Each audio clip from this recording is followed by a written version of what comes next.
Das kitchen আপনাদের সবাইকে অনেক অনেক স্বাগতম। আজ আমি পাঁপড় রেসিপি আপনাদের সাথে শেয়ার করব।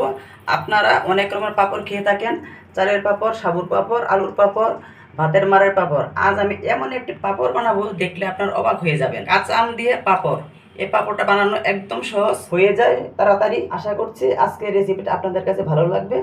চলুন পাঁপড়গুলি প্রস্তুত প্রণালী দেখে নিই। কাঁচা আমের পাঁপড়ের জন্য এখানে একটি কাঁচা আম নিয়েছি। আমটা খোসা ছাড়িয়ে টুকরো টুকরো করে কেটে নিব। আমের এই বোটার সেটটা চাকুর সাহায্যে কেটে নিব। এখন পিলের সাহায্যে খোসা ছাড়িয়ে নিব।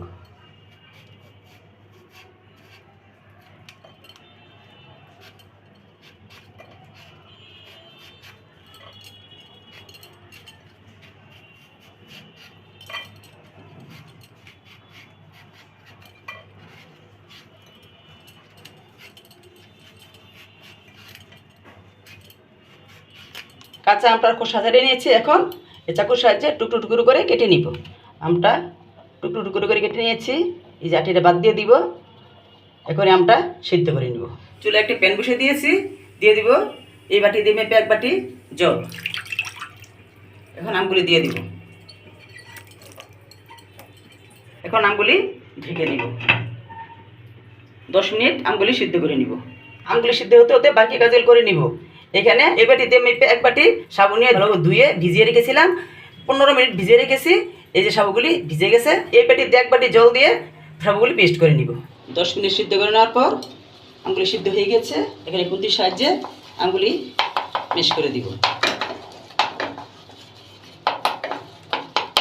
এই পর্যায়ে চুলা অফ করে দিব। সাবুগুলি পেস্ট করে নিয়েছি। এখন চলে যাব মূল রান্নায়। আমগুলি যে সিদ্ধ করে পেস্ট করে রেখেছিলাম, তার মধ্যে এই সাবুর পেস্টটা দিয়ে দিব। এই বাটির মাপ করে সাবু নিয়েছিলাম। আম সিদ্ধের সময় 1 বাটি জল দিয়ে দিয়েছি এবং সাবুগুলি পেস্ট করার সময় 1 বাটি জল দিয়ে দিয়েছি, 2 বাটি। এখন আরও 5 বাটি জল দিয়ে দিব।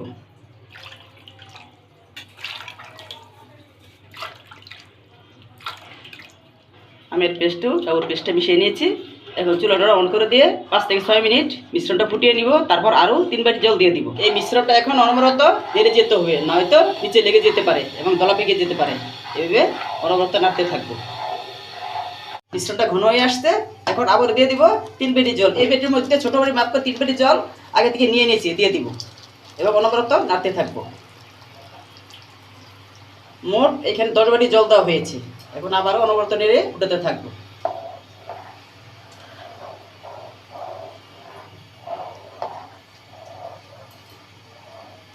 চোদ্দ থেকে 15 মিনিট আবারও ফুটিয়ে নেওয়ার পর মিশ্রণ আমার রেডি হয়ে গেছে। এখন চুলার গ্যাস অফ করে দিব। দিয়ে দিব স্বাদ মতো লবণ, দিয়ে দিব চিলি ফ্লেক্স, দিয়ে দিব আস্ত জিরে। এখন সব কিছু মিশিয়ে দিব।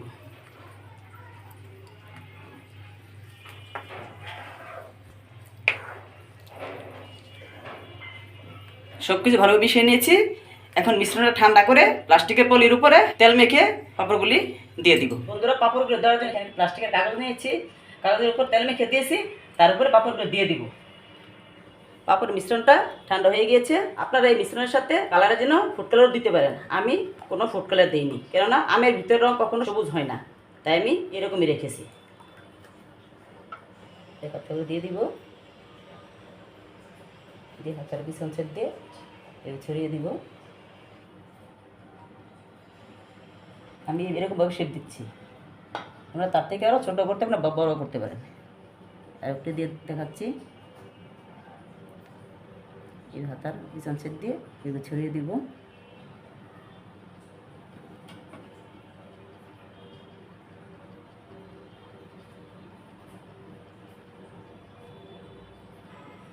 এক এক করে সবগুলি পাঁপড়ে এই প্লাস্টিকের কাগজের উপরে দিয়ে দিব। এক এক সবগুলি আমের পাঁপড় দিয়ে দিয়েছি। 8 থেকে 10 ঘন্টা ফ্যানের বাতাসা দিয়ে পাঁপড়গুলি শুকিয়ে নিব।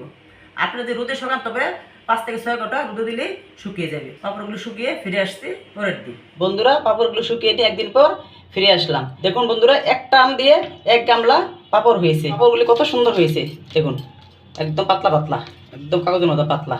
যেই পেঁচ দিয়ে হাত দেখা যাচ্ছে। এখন চুলায় কড়াই বসিয়ে তেল দিয়ে পাঁপড়গুলি এক এক করে ভেজে নিব। চুলায় কড়াই বসিয়ে তেল দিয়ে দিয়েছি, তেল গরম হয়ে গেছে। এখন একটা একটা পাঁপড় দিয়ে ভেজে নিব।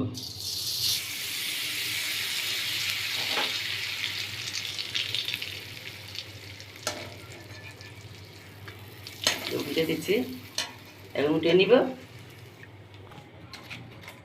এটা জাদারাতে রেখেছি,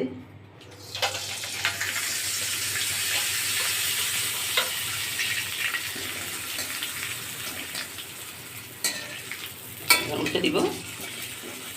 উঠে দিয়ে পাঁপড়টা ভাজা হয়ে গেছে, নামিয়ে নিব।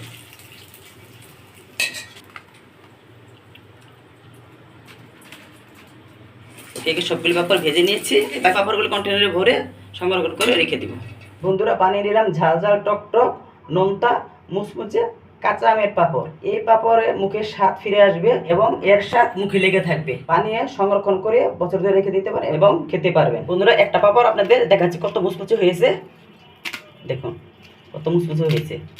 এটা হাত দিয়ে এই যে ভেঙে দিচ্ছি, দেখুন একদম গুঁড়ো হয়ে যাচ্ছে, একদম কুরমুরে। বন্ধুরা, ভিডিওটি যদি ভালো লাগে তবে লাইক কমেন্ট শেয়ার করে দিবেন। এইরকম আর নতুন নতুন রেসিপি পেতে চ্যানেলটি সাবস্ক্রাইব করে পাশে থেকে বেল আইকন ক্লিক করে দিবেন। দেখা হচ্ছে পরের ভিডিওতে। সেই পর্যন্ত সুস্থ থাকুন, ভালো থাকুন, ধন্যবাদ।